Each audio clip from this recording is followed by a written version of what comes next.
Welcome to Did You Know? The ESCO HVAC Show. We will see you in about 45 seconds or so. Make sure that you are subscribing to our channels, our LinkedIn, YouTube, Facebook. Turn on notifications, and we are very excited to be here with you. It's almost time, about 30 more seconds. Make sure to grab your notebook and pen so you can jot down notes along the way, because at the end of the show, you could have an opportunity to ask our guests questions so we can dive a little deeper into these topics. And here we go. Welcome to Did You Know? The ESCO HVAC Show.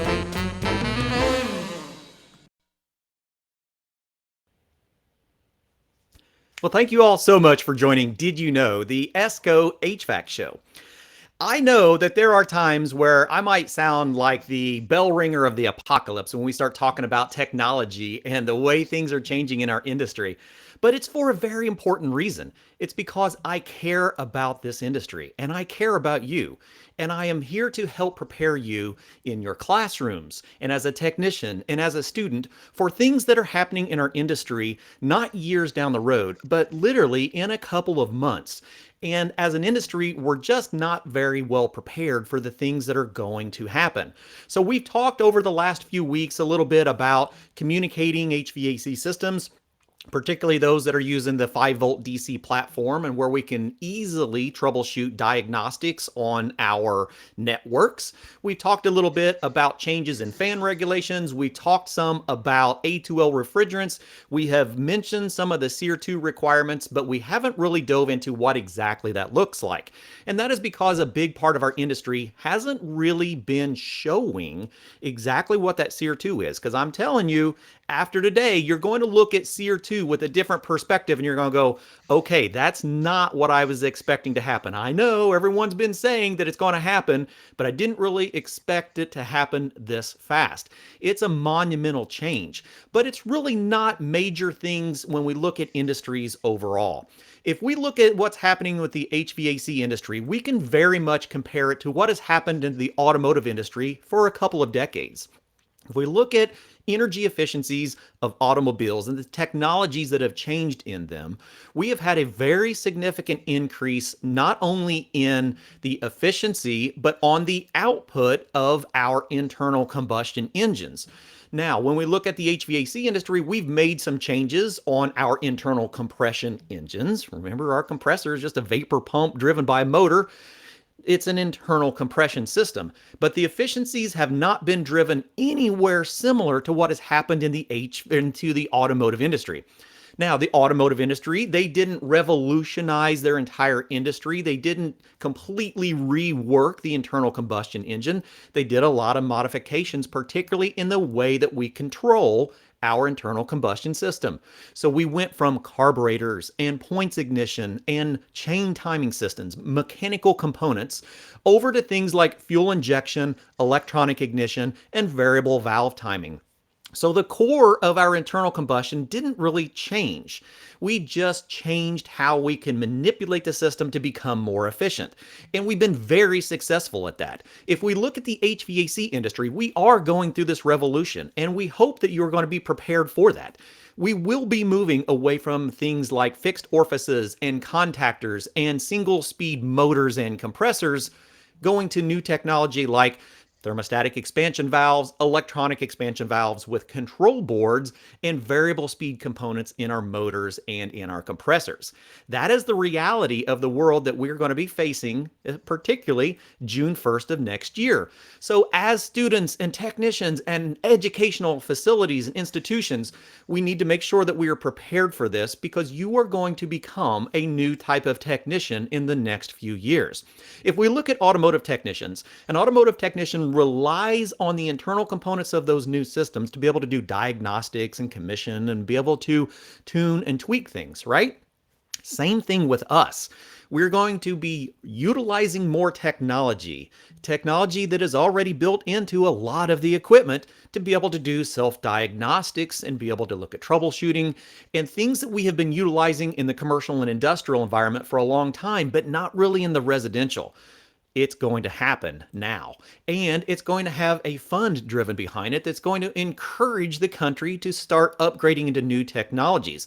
So not only are we talking about equipment replacements for failed systems, we're going to be encouraged to upgrade equipment into higher efficiency systems, moving away from our legacy mechanical systems.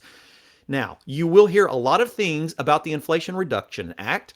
And one of the big things that stands out is a $4 million piece or $4 billion piece of that is going to be going for energy renewable products in the HVAC industry. But just today, we had a new release from the U.S. Department of Treasury talking about the big umbrella of energy and climate change that is coming to America. We're talking about $369 billion going towards climate change investment over the next decade, the next 10 years. And a lot of that is going to be focused on inefficient components within our space. A big one is us. And so that's what we're going to do today. We're going to dive a little bit deeper into what this means to you, what you're going to be seeing going forward, and give you the opportunity to be well prepared for these changes. So thank you for joining us. And David Brannon from Rheem, man, we are excited to have you here. And we're very blessed to have Rheem on the forefront of educating our industry with what these changes look like. So David, thank you for joining us. So what are we going to get into today? Where do we even want to start with this? Hey, Clifton. Yeah, great to be here. I'm happy to help. So we're going to talk about kind of where the M1 regulations are taking us as a company, what we're doing with our equipment, what that's going to look like in the industry, and it doesn't really stop there. So, as soon as we get done with this SEER2, we're going to be looking at a refrigerant change away from 410A. They're revamping the Energy Star right now, so that's going to change a lot from the municipality standpoint. Building code is all fixing to get rewritten for the A2Ls, and That's then right. electric companies are looking at demand response, and you got the big D word out there, decarbonization. Man, first couple of times that I started talking about decarbonization and electrification on this particular program, boy, I got a ringer from some educational institutions and some management within that didn't really want to talk about that yet. And if we're not ready to talk about it, you're going to be. So very, very good topic to hear from our manufacturers. Yeah. Um, we're not going to get into that today, but No. the big change that we've got going on right now is the M1 standard. So that's a testing standard written by Right. ASHRAE, and the big change that's dropping the efficiencies down is the wattage. So Yeah. we're going from 365 watts per thousand CFM to 441 watts per thousand CFM, and a total external from point 0.2 to a total external 2.5, which realistically is More still realistic. lower It's than what still we low. see. Yeah. Oh, absolutely. I've always said in our industry, point 0.5 is difficult in the Midwest. So there are many places in the country that point 0.5 is rarely realistic, even on brand new constructions. Yeah, the industry here has been, flex duct and ductboard for Forever. a good 10 years, maybe Yeah. 15, and you're not going to, you just don't see them installed at point 0.5. So, Very, very rarely. I've seen many well above 1.0 on new installations and done site yep, visits, exactly like you've been doing today. Going yep, out to look at a piece of equipment and go, well, it can't perform when it's outside of these parameters. So a much different parameter set to work with. yep. And then, like we discussed earlier, the federal north map and the heat pump map, what we'll mention here, is all based on a manufacturer date. So the gray states, if it's an air conditioner, it can be sold as long as it was manufactured before December 31st. But in the red states down below, the south states, southeast, southwest, all that is written on an install date. So that Right. means, if it's not SEER2 rated, December 31st is the last day that you can install it, register it, period. Wow. It's going to play a lot of change on our distributors as they start relooking at allocating equipment into other sectors. So it's not something that is just affecting the technicians on the ground. This is something that's affecting an entire industry from manufacturing to distribution to a piece of equipment on the ground that a technician has to look at and go, can I even install this in my area? Big Yep. changes. Yep. So we've got distributors. Our last order date for M product was probably 4 months ago. So whatever Oh, they ordered then, they'll get that was it. if it's built by December 31st. And Sure. if it's not, then, the simple reality is, you're basically taking something that would rate 15.5 to 16 SEER today, re-rating it if you were going to do that. And it would be, 14.3 SEER2 is, Sure. and now you've got what a high efficiency piece of equipment now being called entry level. Yeah, exactly. And that's the big change. When people first started talking about SEER2, the philosophy was, oh, well, it's only going to affect certain pieces of equipment, not realizing this is changing our entire equipment matchup. This is not where we're just going to make things a little bit more efficient. This is an entire matchup from manufacturers are going to have to be realigned and have new match and new ratings. Yep. So here we're talking about the minimum efficiency. So I mentioned earlier 14.3. So in the southeast where I'm at, in the southwest, 14.3 is the minimum SEER2 rating for a piece of air conditioning equipment, up to Hmm. 45,000 BTUs, and then over 45,000, it's 13.8 SEER2. And then if you get into the southwest, you're also tied to a minimum EER2 efficiency, For and heating then efficiency. HSPF2 for heat pumps. Wow. Pretty significant increase over what we've worked with in the past. Yep. So what is M1? When we start talking about M1, there's going to be a lot of people asking questions about M1 and how it affects SEER2. So it's a testing standard. So the equipment today is tested to the M standard, ASHRAE Hmm. M standard, and then M1 is just the first revision of the M standard. So it's how the piece of equipment is rated, which gives you a SEER rating with M and a SEER2 rating with M1. Okay. So we're just adapting some testing procedures that we've had, and we're now just setting a new updated standard for it. Correct. Okay. And then the heat pumps aren't affected as hard. Now, we're not going to continue with our product line because we changed a lot of stuff with this new product line to get ready for the A2L changes. So even our heat Sure. pumps, our last order date has already happened. So on current heat pumps, and then the new heat pumps and the new air conditioners won't match the air handlers and coils that we're using today with the M product. So Exactly. even though you could sell that heat pump past January 1st of 2023, it you know it's buy them while you can get them. And it's more so for just a retrofit application. If we're just changing an outdoor unit, now we've got a piece of equipment that would still match up with our existing coil. May have an uncertified rating, but at least it is purchasable for a replacement. So a lot of things that we've known should be done on a system and have up to this point been able to pass because they weren't new laws, new codes and requirements. So as we move into system codes and system matchups, we're going to see a lot less equipment replacement and now more system replacement. Yeah. So this slide here is talking about, the options that you had as a manufacturer. So you had to make something rate SEER 2. So the option are obviously you could increase coil size and get a higher SEER rating, but the equipment's already so big that really isn't a realistic option. So Mm, for us, the option was to go ahead and re-gear for the A2L change, which effectively gave us more matchups because we're not just re-rating equipment that was already rated in a SEER rating. Plus, it allowed us to shrink our mid-tier stuff. Our 15 and 16 SEER 2 rated equipment is now being built in a 13 SEER rated cabinet. So it's shrinking in size instead of getting bigger.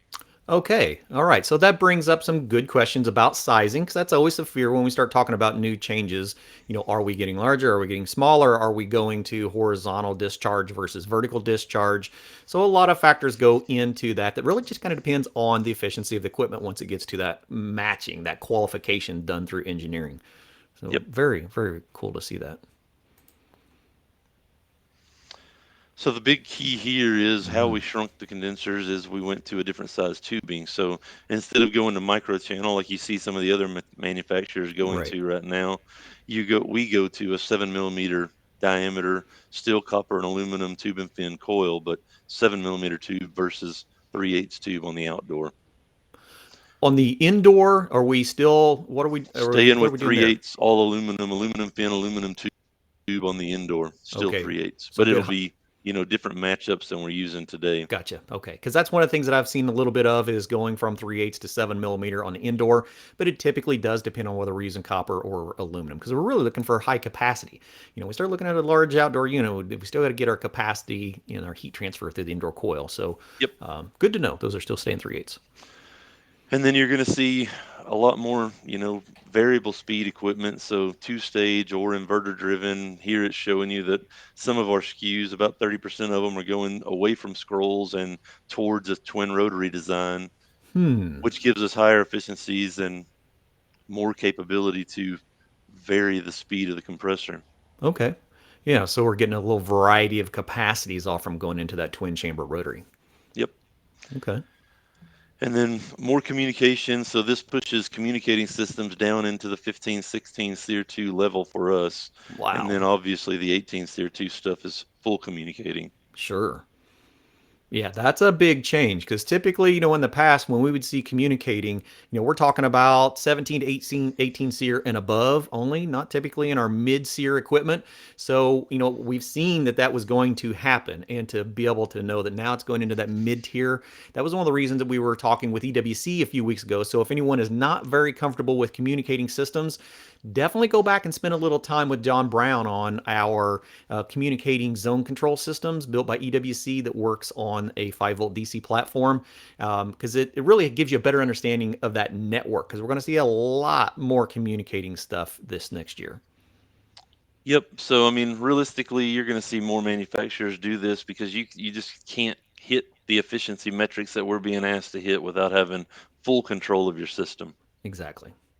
Which I'm fond of. I know I'm the weird guy out there that I love having these controls. I mean, we could spend an entire conversation talking about why we're using pressure transducer, 5-volt DC pressure transducers, and temperature thermistors on our equipment. And it's very much about creating an atmosphere where we can control that capacity. And when we talk about communicating systems, man, now we're talking about the ability to tap into a communicating system, which is the world that I love. I love getting into automation. So big steps in our residential world to see that. Yeah, for sure. It's going to make it easier Yeah, and faster in the future, but it's going to be a pretty steep learning curve for some technicians out there. And then exactly. we've gone to a complete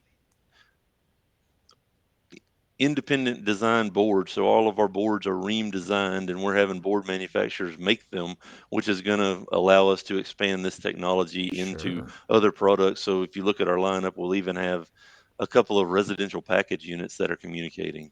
Yeah. Wow. So that has been another thing that I wanted to dive into.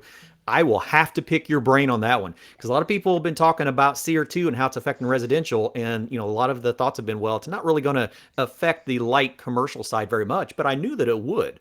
So, yeah, we need to definitely regroup on that one sometime because that is Yeah, a so the game laws are changer. written not so much residential versus commercial. It's written Mm, as under 6 ton and non three phase. exactly. That applies to a lot of light commercial installations. Yep. Cool. So what about our DC brushless motors? I'm really intrigued with that one. So all of our communicating systems, so we've gone to a brushless DC permanent magnet motor and a Mm-hmm. board or a drive is controlling it. And one of the reasons that we've gone this direction is supply chain, right? We're having a lot of Yeah. problem getting parts to build units. And if you go to a brushless DC motor, multiple vendors make a motor like Oh that. yeah. And really the only thing that changes is a torque curve. And so you Mm-hmm. just program that into the board and you could easily move from one manufacturer to another, allowing us to diversify the supply chain.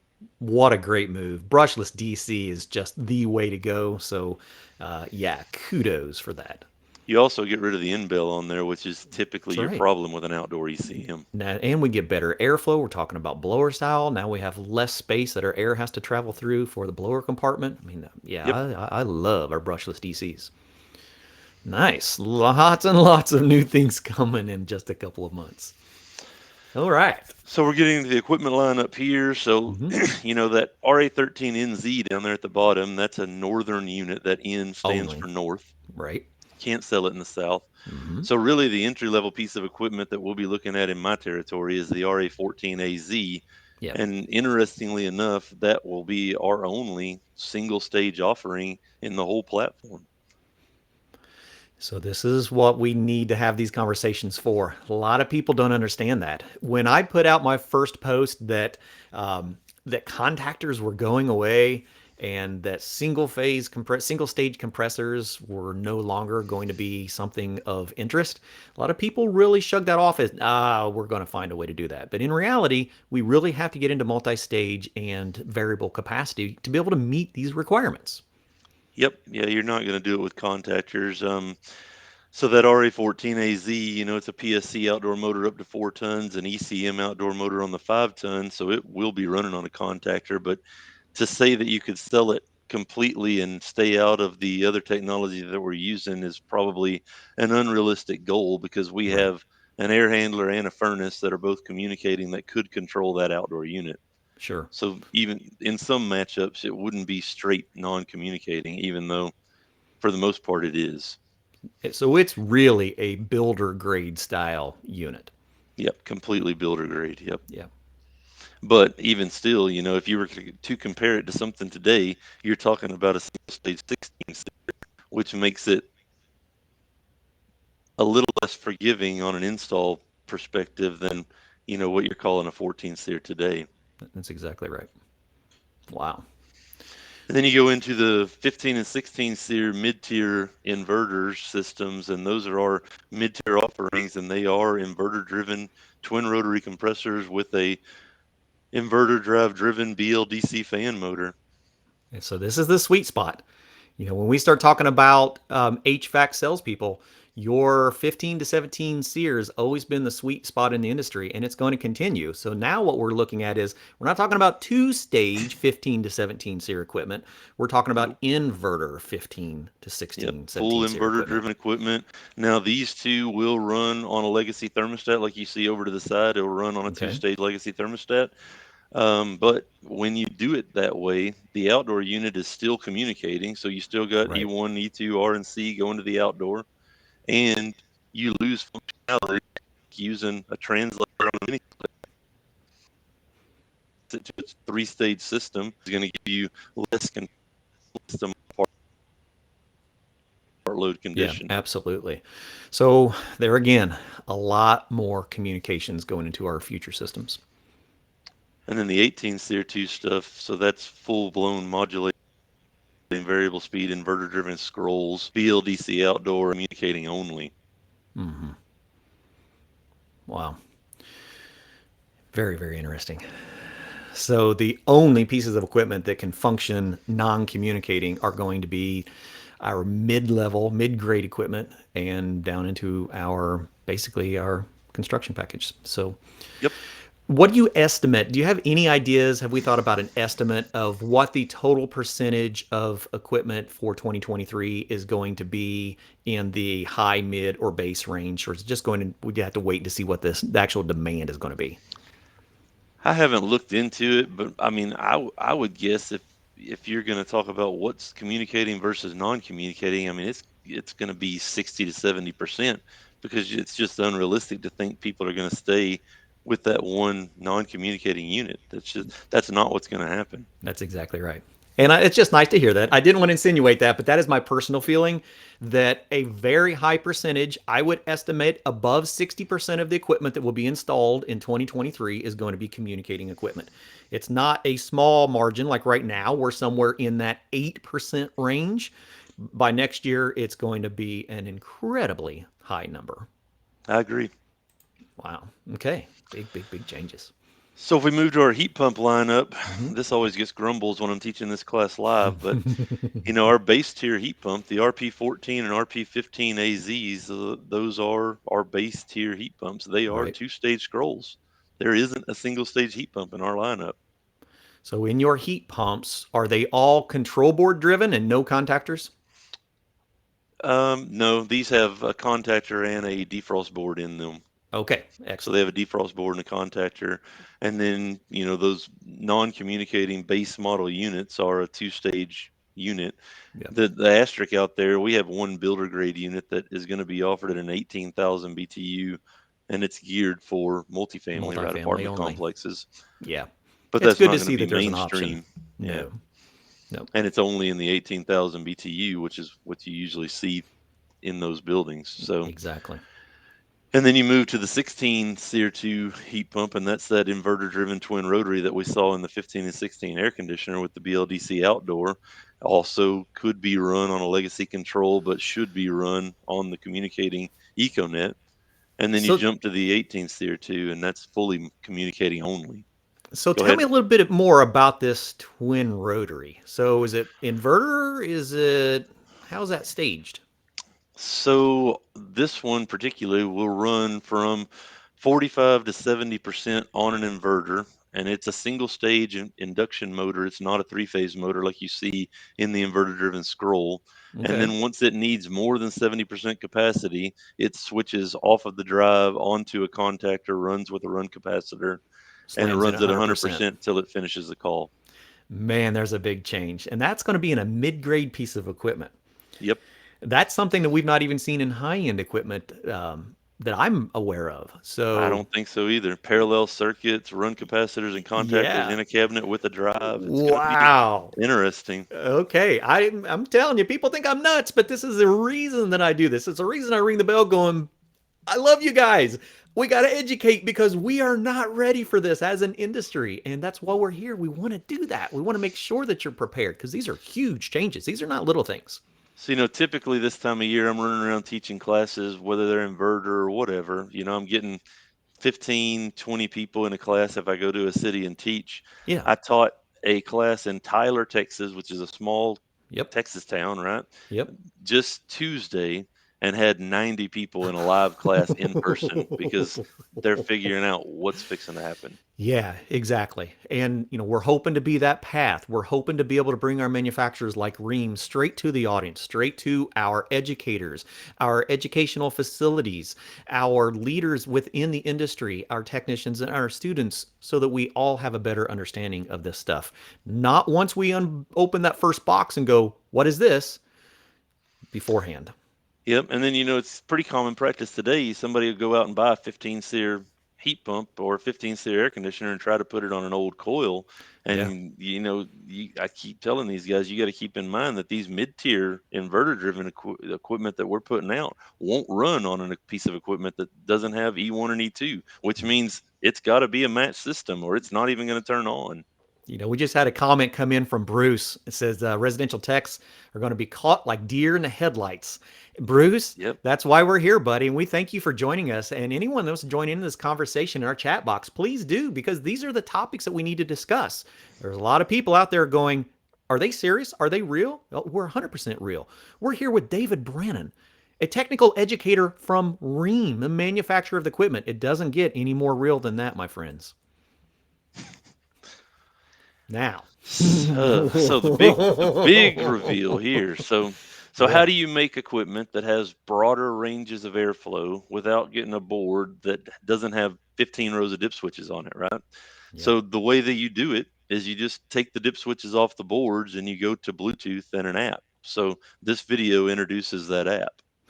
Oh, okay. So I might have to come back to that one here in a second. I think I've got that one loaded internally, and I don't think it'll play a video. So give me a minute and let me come We don't have back to to play the that one. video if you don't want to, but it is a video that introduces the app. We can talk through it if we need to. You know what? Let's do that. I tell you what I'll do.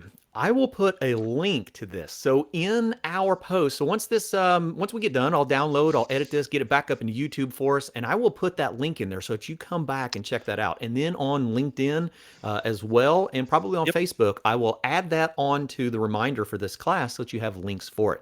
That'd be something that'd to be come great. back and dive into. Yeah, it's a good one. So the big thing is, I carry these boards around with me on a training board just to show the guys in the classes when you move to this technology, it's not like we're saying you're going to have either option, right? We're Right. moving to this technology, we're embracing the technology. We've taken the dip switches completely off the boards. So the only way that you have to set this equipment up is with the app or with Connected. a communicating thermostat. Yep. Another conversation I had today with a different person, we were talking about connectability of residential equipment. And when I brought up the notion of moving away from dip switch control and using only application connection, and that we should be in our institutions, in our vocational training centers, allowing these Gen Y and Gen Z students and technicians to have control of the equipment and to embrace the technology, it's really looked at as, when do I need to do this? And my reply is, 4 or 5 Yesterday. months ago. Yeah, Right. this should already be in our program. And so it is going to hit a lot of people unnervedly come first of the year. Not just one brand. A lot of different brands are following this exact same route. Yeah, I agree. So it shouldn't be a shock to anybody, Mm-mm. you or me included, that, you know, 60% of the time the dip switches never get touched on a board, which means we've Very got a rarely. bunch of equipment out there not Not running a, like it should not run, commissioned properly. right? Yeah. So you put an app out there and no other way to do it. You're putting it in front of them. They have to ignore it, not to set it up, because the piece of equipment won't run correctly if you don't go through these steps. So Sure. you're saying, okay, set it up. It's time to make it run correctly. Yeah. But it's going to make faster, easier installation. Diagnostics are going to be better because we're going to have real-time sensor output On for board. every sensor that we've got on the board, right? Yeah. We're going to see pressures, temperatures, superheat, subcooling, inverter RPMs, amperages, voltages. I mean, it's going to put everything that you would pull your toolbox out right there on your tablet or your phone. And that's Easier really the way that it installation. should be. To be able to have that connectability, if the system already has the components, why are we even using manifold gauges? Right. From the world that I came from, if I was doing PMs on commercial rooftops, I didn't use manifold gauges unless I was recovering. That was it. I didn't put gauges on to test things because I already had pressure transducers and temperature thermistors, and I could literally just connect, take a look at my system, and have a good understanding of how it's running based on temperatures and pressures. If we look Yep. at a manifold gauge set, what are we looking at? If we take any electronic manifold set or digital gauges, we're using 5-volt DC pressure transducers, very similar to the ones that are going to be on the piece of equipment. We're using our temperature thermistors, 2, 5, 10, 15, 50K, whatever they are. They're just a variable resistance thermistor that's reading temperature, and we put them in the right places. Now we've got superheat, we've got subcooling, we've got temperature differentials, all built into the equipment. So now we just need to be able to tap into it and see it instead of having to add gauges to it to get an understanding. It's already there. Yep. Beautiful. And then we've got the fan motors that have the technology built into them to where we're displaying, motor RPM and a static pressure off of a math formula on the app and on the thermostat. So there's no more, I don't know how to use a manometer, right? The static pressure is there. Now you still need to figure out which side of the system is the problem if it's a Right. problem, but you're at least seeing, hey, I've got an inch of static on this thing. That's not normal, or it shouldn't be. So which pieces of equipment are coming Bluetooth enabled? Everything from the 14 SEER up. All of our mid-grade, all of our high-grade equipment Yep. are commissioned with Bluetooth, reading static pressure from So a to mobile put that in a device. little more reality, right? We've got three single stage furnaces, an 80, a 92, and a 95 with constant Hmm. torque motors in them. Yep. Those are the only three furnaces in January that aren't Bluetooth. So that brings out the whole other layer. When we talk about increasing the technology in a piece of equipment, we've been primarily talking about our air conditioning and heat pump side of things, right? Our SEER2 ratings, M1 testing for our outdoor equipment and our indoor coil matchup. Haven't really dove into what's happening with furnaces. And this is the beautiful thing to think about. If we are already communicating with at least 3/4 of our equipment, why don't we just add it into our furnaces and air handlers the same way? Yep. That's our thought process. Make Mm-hmm. them communicating too. So we'll be able to do diagnostics of our outdoor unit as well as our indoor unit, all from one location, looking at temperatures, pressures, voltages, current Yep. So draw. this example is an outdoor unit. So we're seeing, AC input voltage, total unit current, compressor current, what the board's doing, hold off timers, EXV positions if we have them, and then saturated pressures and temperatures live on I your don't, phone. I don't even know what to say, but I am so grateful. And I know there's going to be people that are just go, this is horrible. This is the worst thing ever. But when you take a minute and you step back and you look at the advances in technology and you understand the impact that this will have on efficiency and performance of our HVAC and refrigeration equipment, you'll get a better understanding of why. It's a drive for efficiency, and it is possible. We've always looked at efficiency going, boy, it's going to be very expensive. It's only going to be in the high end stuff. Well, now we've moved it into it is a majority of our market. And yeah, interesting place to be. Yep.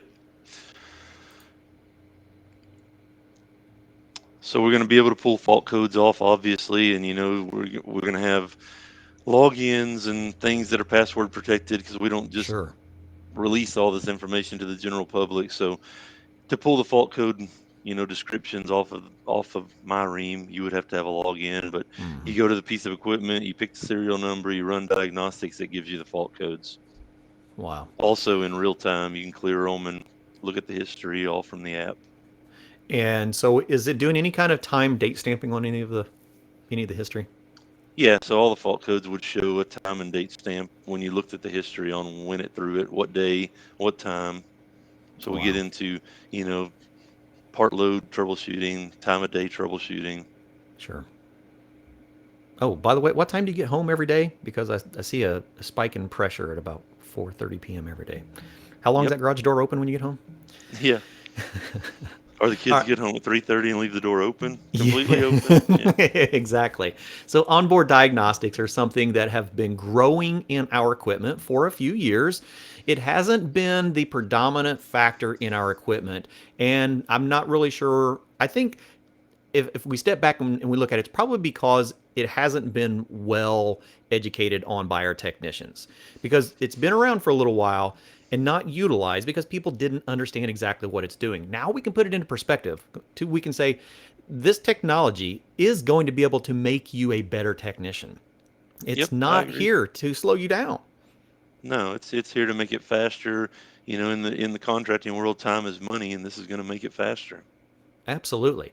One of the questions came in. Does it give you a snapshot of the running condition at a fault?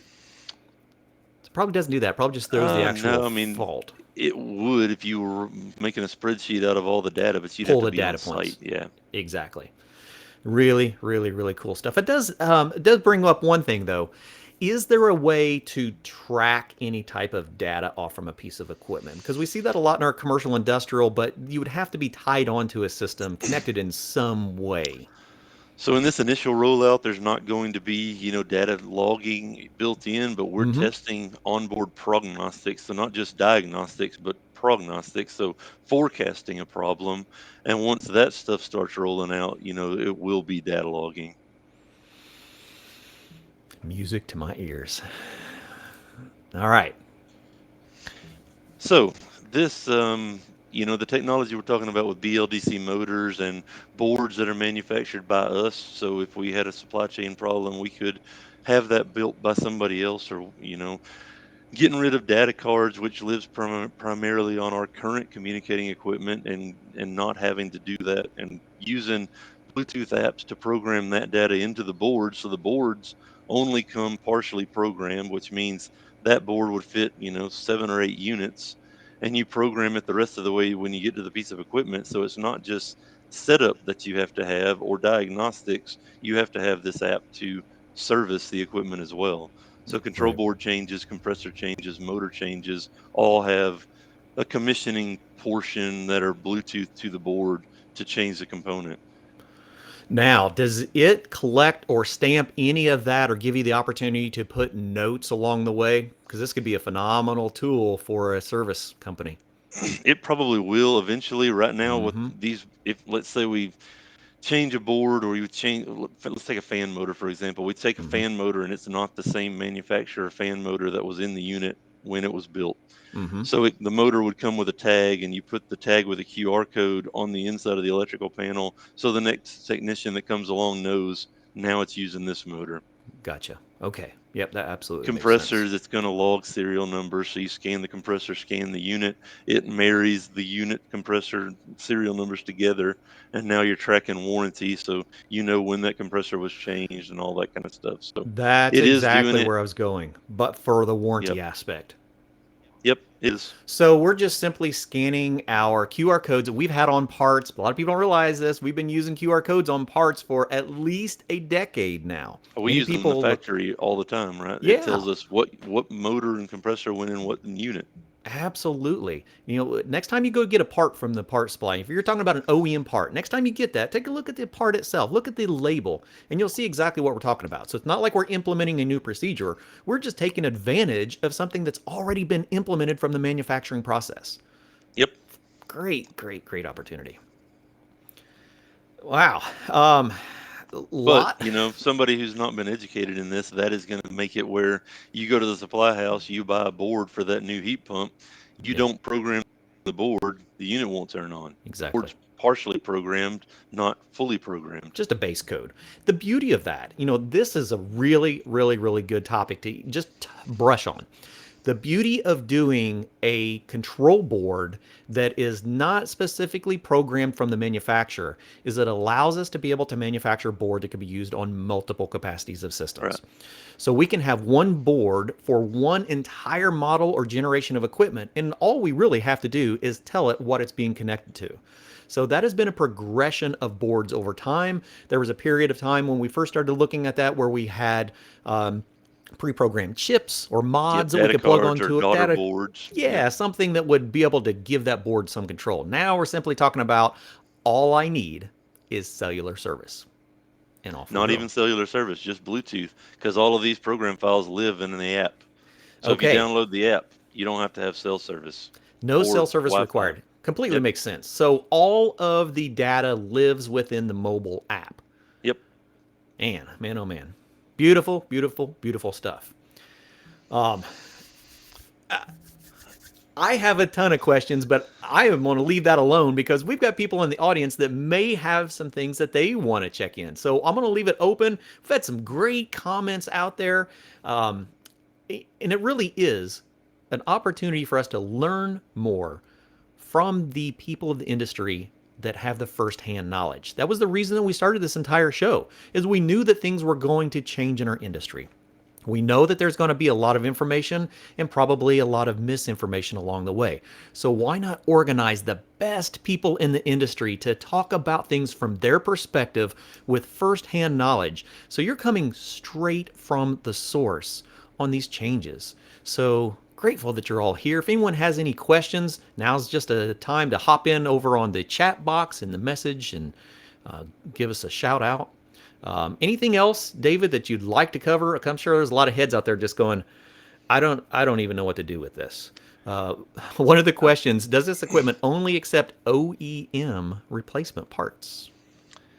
I mean, for the near future, you would have to say yes, right? Because there's just Right. nobody out there on the aftermarket that's making anything like this. But No. that's not our intent. Our intent is to make it to where you can carry one motor and one board and fix several of our units without having to keep a truck full of stock. Exactly. Um, I have I had guess some the conversations with some replacement part manufacturers that have been preparing for this in the future, primarily motor manufacturers that are wanting to work with OEMs on programs and things to mod and test. So, like everything, there are going to be parts available. And the beauty of programmable parts is now it's less stock. If you think about how many motors, have you ever looked at a catalog to see how many motors are available in a motor manufacturer catalog? Tens of thousands of different models. Now, when we're talking about a manufacturer using a programmable motor, we're not talking about having 100 different motors from a manufacturer. We're talking about having a much smaller inventory that can be programmed for the piece of equipment that is going into. Yep. So that's the goal, less SKUs, more range, being Yes, able to fix stuff easily, faster, not keeping our distributors from having to stock so many SKUs. exactly. And, on that topic of flexibility and capacity and expansion, one thing we might want to brush on is half ton increments, because when we start talking about inverters, now we're talking about pieces of equipment that can span larger capacity ranges. So, is there even a need to have half ton capacity units? So we'll only have a few half-ton units in our 14 SEER range. So there's a 2.5 and a 3.5, if I remember, and there's a 1.5. Right. But they're as far once you get up into the inverter driven equipment, those are whole sizes. There's no half. Exactly. Man, this is some good stuff. This is the kind of material that will linger for a long time, because I'm sure people out here are going to have to come back and go, wait, do you know what I just heard today? Have you heard this? And they're going to go, what are you talking about? And we go, well, we have a great source for that. So other Yeah. topics that they can come back to, we've got EWC zone controls. By the way, you guys on zone controlling, are we doing anything with zone controlling? Since Yeah, we're so talking we have communicating. EcoNet zoning, and actually EWC builds our zone control for us, but it's not an off-the-shelf EWC. It doesn't function the same way. But we have an EcoNet zoning that's built directly for our communicating system. So the zone controls and the main stat and the board all talk to each other. It's full communicating, modulating system. Nice. Had one other question that did come in. Question was asked that they had heard that if you push in the contactor on one of these modulated systems, you can do damage to the control board. Is there anything that could be spoken about that? Well, we don't want to get too far in the weeds on that, but No. what they're talking about is this technically has a parallel circuit between where the contactor and the run capacitor go to the compressor and the drive goes to the compressor. It's either or, right? Yeah. So if they were to have the system running on a low stage on the drive and they took the cover off the contactor and pushed it in, yeah, board damage would occur. But I Sure. mean, I don't know Why? You got a in mobile app. reality why you would do that. Yeah. Sure. And it's just a matter of training for the differences. If we talk about service, if we talk about some service techniques that have been used in the past on single stage contactor driven air conditioning heat pump equipment, if you're wanting to fire up a system, check amp draws, just check basic operation of the thing, you push in the contactor. Never advised, actually. Well, now we have the ability to, well, what are we going to do with it? Let's turn it on. And by the way, we're just going to turn on the entire system.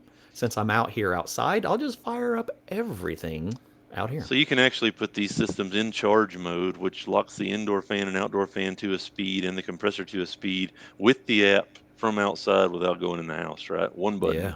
it runs. There's also a test mode button on the boards. And, realistically, if we talk about how the system works, there's no troubleshooting benefit at all to pushing down the contactor. The compressor's No. not going to run. The fan motor's not going to run. So if you push it down while the system's not running, no damage will occur. Yeah. If you push it down while the system's doing something else, then obviously that's going to mess it up.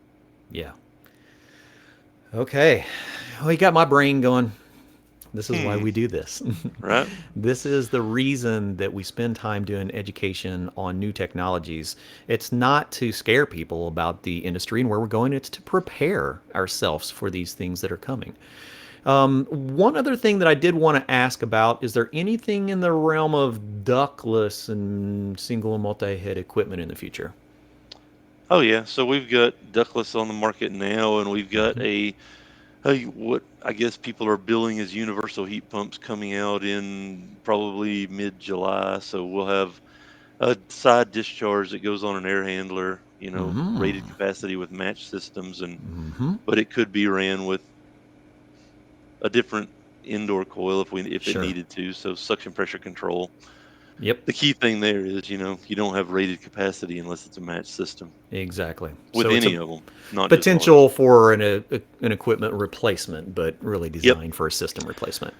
And so we'll have ductless Yeah. stuff available in that line as well. And, we've recently acquired Friedrich Air Conditioning, so we own them now. So we've got ductless through them as Through well. that line. Sure. So I would absolutely. imagine in the future that those lines will mingle. Yeah. All right. Well, let's give it another minute here. Anybody have any questions before we dive off from this topic? And I will definitely follow up with that video. I'll put it as a link into our YouTube cleaned up version of this. You can go to our YouTube channel at ESCO Institute. You can hop on LinkedIn, where a lot of you are probably at right now, which is HVAC Excellence, or ESCO Institute. And David, where are some other good places, some good resources for everyone to follow up with more information besides just what we've shared today? So all of our industry regulation updates are on ream.com, and it'll be HVAC No Zone, KNOWZONE. So we've got all the industry regulations up on there. So the A2L changes, the M1 changes, and any other stuff that's coming from the government driven side of the things. Awesome. Awesome. Well, David, I know you're on the road traveling. You're doing classes today. You're in an attic today, of all places, and took time to stop, join Let's not us. spread that rumor around. I know, man. It's part of it. As much as we like to leave those places, and we try to leave those for the the younger whippersnappers, sometimes we just have to. You never get away from it. You never do. And really, when we look at this industry, it kind of becomes part of you. Even though we have been in the field and we've started moving into the educational realm, it really is just about being in the middle of the industry. It's about teaching people the things that we have seen and understanding the things that are coming and joining as a group to better educate our entire industry. So, Oh yeah, for sure. I grew up in the ranks. I'm still a licensed contractor and a master electrician in Texas. So, awesome. I've been in the industry since I was 13 years old. So nothing really changes. It just, you grow with the industry and it grows around you. That's exactly it. Growing. Man, that's a good analogy. We are growing together. Well, thank you everyone for joining Did You Know, the ESCO HVAC Show. And we look forward to more intriguing educational conversations. Thanks for having us, Clifton. We're happy to help anytime. Yeah, we'll be back because we've got some more things to discuss. All right, everybody, have a fantastic rest of your day. Thank you for joining Did You Know, the ESCO HVAC Show.